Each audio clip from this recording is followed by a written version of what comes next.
Chapter 8. Breeches and Clogs. The long winter evenings in the farmhouse were very pleasant times. Grouped about the fire and the lamp, the Woodlawns made their own society, nor wanted... Grouped about the fire and the lamp, the Woodlawns made their own society, nor wanted any better. Not sure I understand that sentence. Nor wanted any better. One evening, soon after Caddie's adventure in the attic, they were all gathered together thus. Everyone who belonged was there, except Nero. Caddie missed the faithful head resting against her knee. They were recalling old adventures that they had had, and now Clara was speaking in her gentle voice. "Yes," she said, "it was the first winter we were out here. We lived at Galley then, near the mill, and we had school in the tavern. Caddie and Tom were little then, and Warren was a baby." "Where was I?" demanded Hetty. "You hadn't come yet." "Go on and tell," urged the other children. They all sat about the big stove, cracking butternuts between hammer and stones and dropping the meats into a wooden bowl. "There isn't much to tell," continued Clara in her soft voice. "Only I came through the woods one day and I saw a bear eating a little pig." "Where did he get it?" asked Warren. "From one of the farms, I guess." "Were you scared?" asked Hetty. "Oh," said Clara, putting her slim hand against her heart, "I was so scared. It makes my heart thump yet to think of it." "I wouldn't have been so scared," boasted Tom. "Remember, Caddie, when we saw the wolves?" "Uh-huh," said Caddie, her mouth full of butternuts. "Tell about that," said Warren. "I wish I'd been there." "Well, one time the cows got into the swamp, and Caddie and I went after them to bring them home, and right in the swamp we met a wolf." "Did he bite you?" asked little Minnie breathlessly. "No, he just stood and looked at us, and we looked at him." "I'd have shot him or hit him with a rock," said Warren. "You hold your tongue, Warren," said Tom. "I guess you'd have done the same as us if you'd been there. I don't know what would have happened next if two big hounds hadn't come along and chased him away." "Oh, you're making it up," said Warren, who was always skeptical of any adventures which Tom and Caddie had without him. "No, honest," said Tom. "Caddie will tell you the same thing. The hounds were after him. That's why he acted so funny. They belonged to a man down the river." "Robert Ireton can tell a better one than that," said Warren. "He says there was a fiddler coming home through the woods late one night from a dance, and a pack of wolves took after him. He saw he couldn't get away from them, so he stopped and played his fiddle to them, and they all went away and let him go home in peace." "I know," said Tom. "It's true, too. Robert had it from a man who married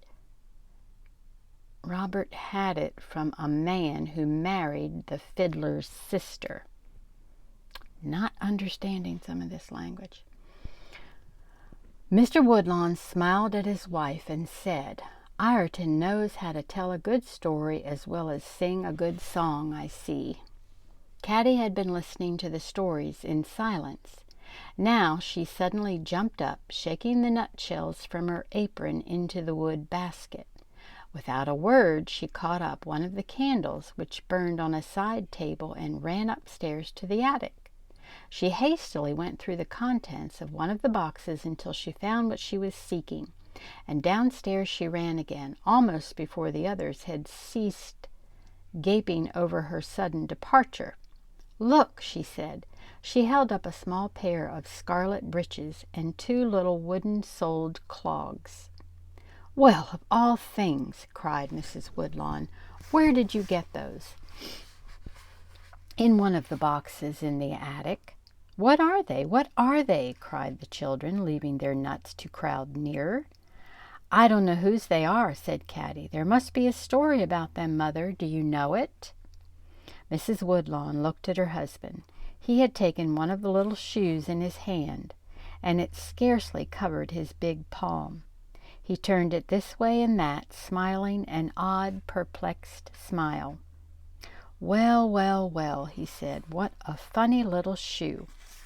The impatient children crowded nearer, and little Minnie clambered onto his knee. "Father," cried Caddie, "you know something about them. Tell us." "Tell us, tell us," echoed the others. "Yes, Johnny, you had better tell them now," said Mrs. Woodlawn. Mr. Woodlawn still hesitated, his eyes deep with thoughts of something far away, something beyond the warm room and the ring of bright, expectant faces, something less bright and warm and happy. Mrs. Woodlawn stirred impatiently. "Those are your father's shoes, children," she said. "He used to dance in them in England, and the little red breeches, too, long, long ago. Do tell them, Johnny. They've a right to know." "Yes, yes," said Mr. Woodlawn, "they have a right to know, and I have always meant to tell them. But it's a long story, children. You had best go back to your hassocks and your nuts." Eyes round with wonder and anticipation, the young Woodlawns did as they were told. To think of father ever being small enough to wear those breeches and clogs, and dancing in them too, in far-away England. How strange it was! They had heard so much of Boston, but nobody spoke of England, where the strange little boy, who had grown to be father, had danced in red breeches and clogs. Caddie thought of what father had said about England on the night when the circuit rider had been with them. How often she had wondered about that since then. "You have grown up in a free country, children," began Mr. Woodlawn. "Whatever happens, I want you to think of yourselves as young Americans, and I want you to be proud of that. It is difficult to tell you about England, because there all men are not free to pursue their own lives in their own ways. Some men live like princes, while other men must beg for the very crusts that keep them alive.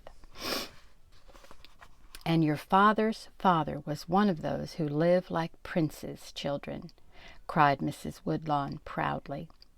"My father was the second son in a proud old family," said Mr. Woodlawn.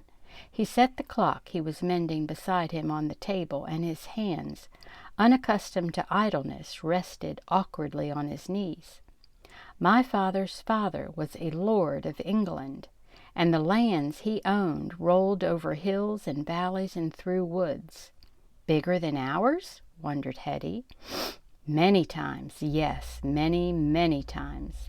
There was a great stone house with towers and turrets and a moat with swans, and there were peacocks on the lawn." "Peacocks!" cried Clara, clasping her hands. "Yes," said the father gravely. "I saw them once when I was a little boy. My mother held me by the hand, and I stood on tiptoe to look between the bars of the great gate, and there they were, a dozen of them, stepping daintily, with arched necks and spreading or trailing their great tails upon the grass." "But, father," said Caddie, "why were you outside?" Well, may you ask that question, Caddie," cried Mrs. Woodlawn. Her earrings trembled with her indignation. Still don't quite know. "Well, may you ask that question." We just don't speak that way anymore, so some of these sentences are a little unusual. "Old Lord Woodlawn was very proud," said father, "and he had planned a brilliant future for his second son. Thomas, my father's name was, that's where you get your name, Tom. But Thomas Woodlawn wanted to live his own life, and he had fallen in love. His heart had overlooked all the fine young ladies of high degree, and had settled upon the little seamstress who embroidered and mended and stitched away all day in the sewing room of the great house." "Just like Tom and Cat," began Hetty, but Caddie suddenly thrust a butternut into her mouth, and the rest of what she had intended to say was lost. "I cannot blame him for falling in love," said father. "That little seamstress was very beautiful and sweet. She was my mother. They were married secretly, and then they went to old Lord Woodlawn and told him.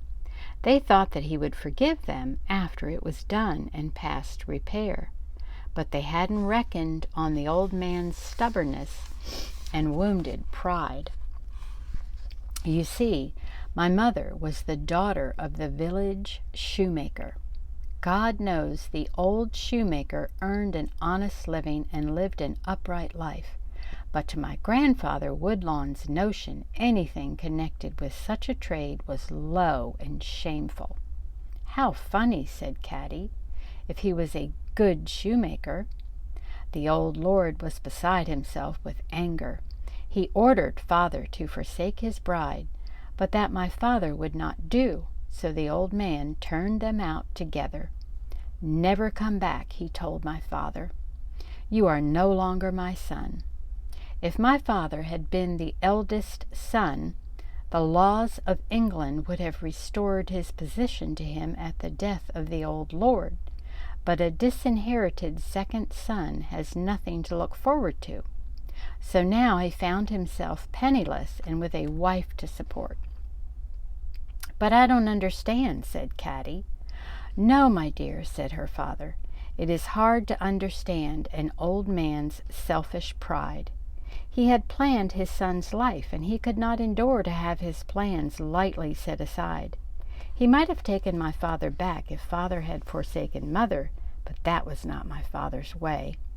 And so the two young things went out into the world to make a living for themselves.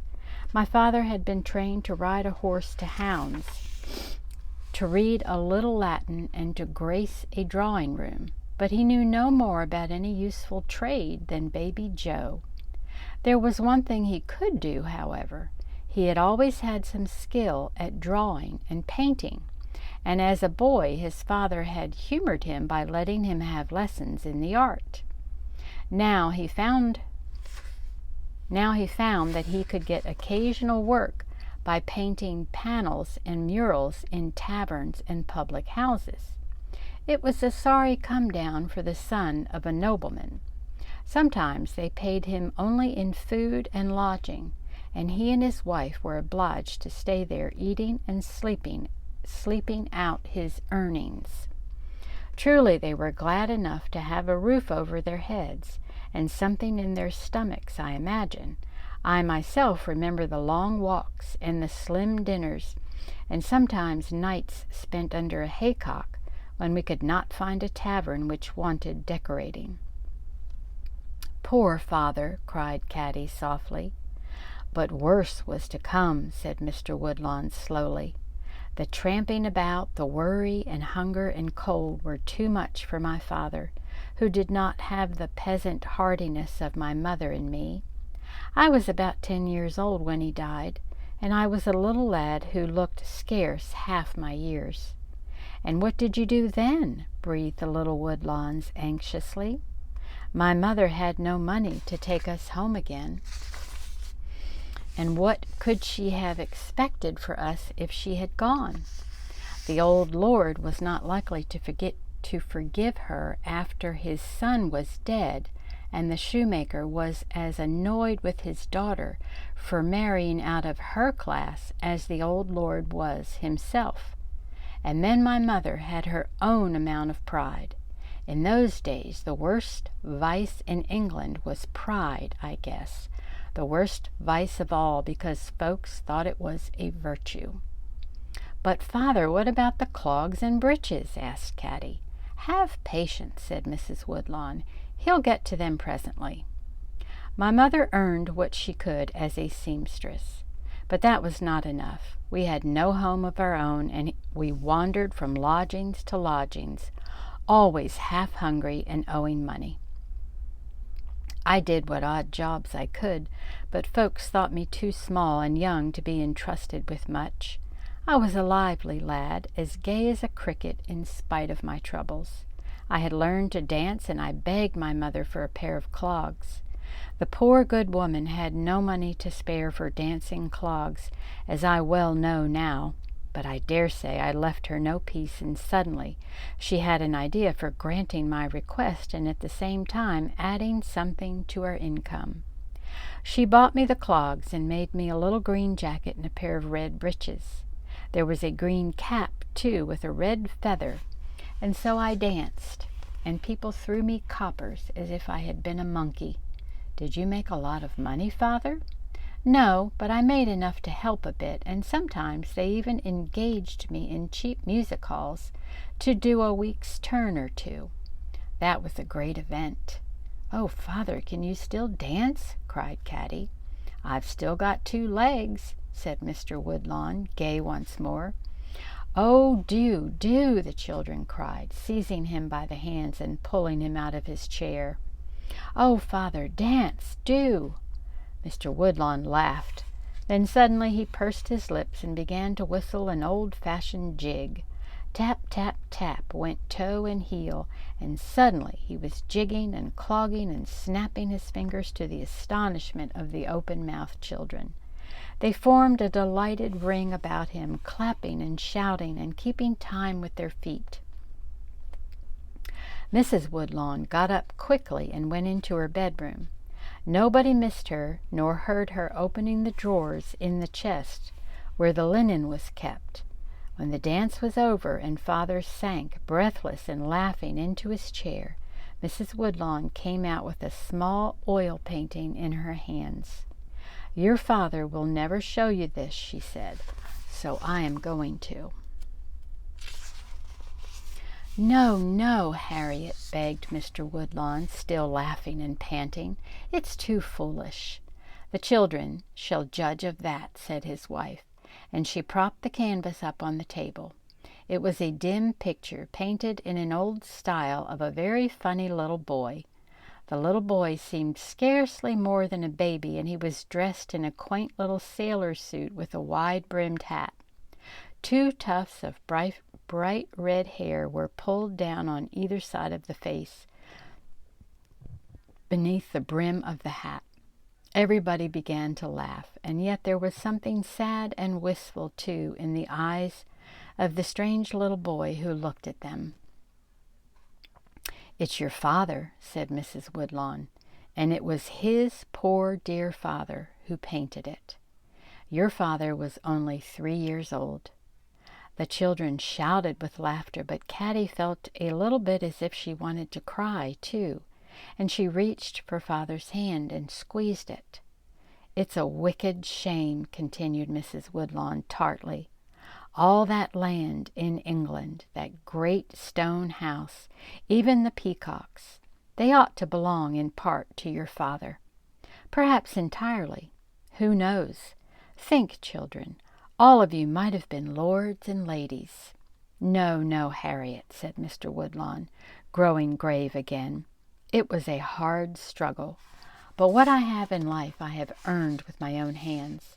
I have done well, and I have an honest man's honest pride. I want no lands and honors which I have not won by my own good sense and industry. Just then the clocks all over the house began to chime 10.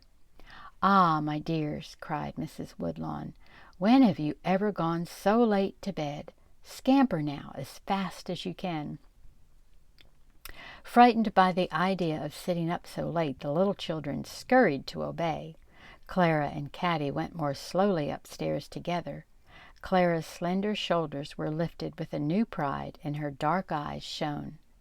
Peacocks on the lawn, Caddie, she whispered. Just think. Peacocks, repeated Caddie softly, and then suddenly she scowled and clenched her fist, for she was seeing the peacocks through a great barred gate, with a funny little boy in a sailor suit and a wide-brimmed hat, whose wistful eyes looked sadly out between his odd tufts of red hair. Until next time.